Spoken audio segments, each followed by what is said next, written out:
Here's an episode of How to Analyse Poetry from the Learning Cauldron. Today we'll be looking at Norman MacCaig's poem Hotel Room, 12th Floor.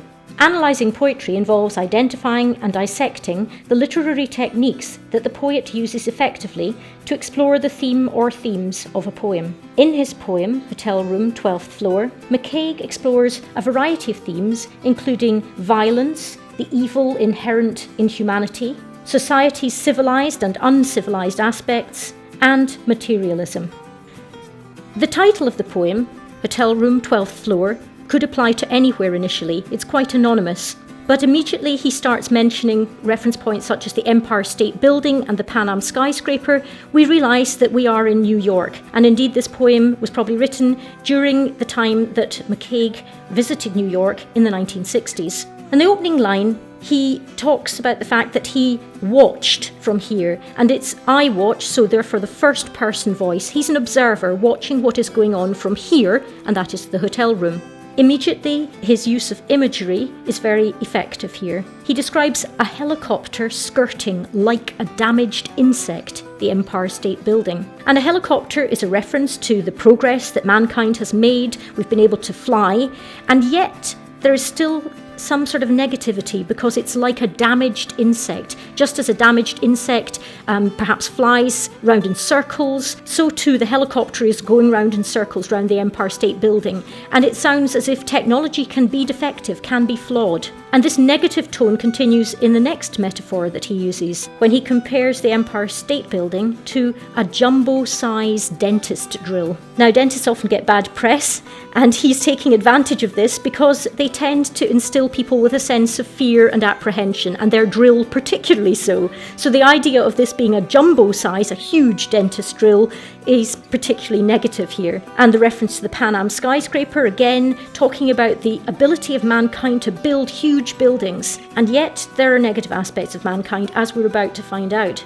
And the change comes with the word but. And in some versions of this poem, there is a capital M here. I've noticed both with and without, but I think that we should focus on the fact that the capital M would imply a personification of midnight, when the dark comes in like a person coming from a foreign place. And the idea of the word choice of foreign also hints at something unknown, sinister, and unfamiliar. And this is backed up by the word choice of uncivilised darkness. And we've got here the assonance of civilised is shot at by a million lit windows, lots of eyes there. And the idea of the word choice of shot is also very negative here. It starts to imply the idea of violence, which is continued later on in the poem. And there's a lovely image here, all ups and acrosses, when referring to the lit windows of these skyscrapers. You can imagine a crossword with the white and black squares, and it's a very evocative picture of what these buildings look like by night. And another but, he's changing track quite a lot here. Midnight is not so easily defeated. This person, Midnight, cannot be overcome easily. And he feels vulnerable and fearful. We have a caesura here, pause, and then he describes, I lie in bed between a radio and a television set. We're now in the present tense. The radio and the television set are yet more evidence of the fact that mankind has made great progress. We're able to do amazing things, conveying sound over distance. And yet, outside, there is still violence and evil. Mankind has not learnt to become good. Wildest of war whoops is a reference to the Wild West. There's a lovely alliteration there of W, W, and W. And then there are repeated L's, the consonants of continually ululating. And these are descriptions of the sounds that he hears as he lies in his bed. And he hears these sounds outside on the streets, which he describes using this wonderful image, glittering canyons and gulches. And we've got the idea that the tall buildings are the sides of the canyon, which is like a valley, and the gulches are the streets in between.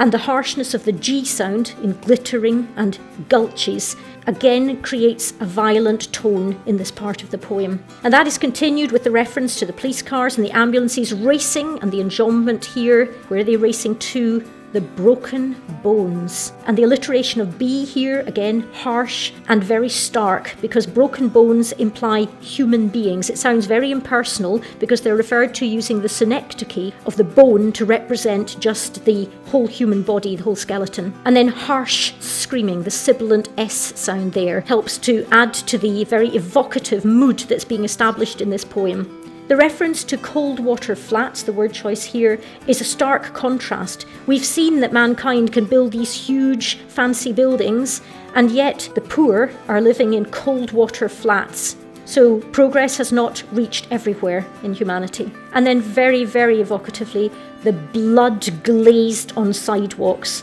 And the enjambment here emphasises the word blood and then glaze, and that shocks us. This is supposed to be a civilised city with all these wonderful things that humans can do, and yet we see the seedier, more sinister side of it here, and the violence that is simmering under the surface all the time in New York. And then we move on to a continuation of the image that was first introduced here of the Wild West and the Indian war whoops, because there's a talk of the frontier. The frontier is never, and that positioning of the word never at the end, and the enjambment here, helps to emphasise that it doesn't change. This is relentless. It's never somewhere else. And no, again, very negative, stockades, no blockages, no obstacles can keep the midnight, the evil in society, out. There's a very negative tone to finish on. This is not a poem that reflects well on city life, and the reference here to the damaged insects suggests that nature is very much at odds in an urban setting. I hope that's been helpful.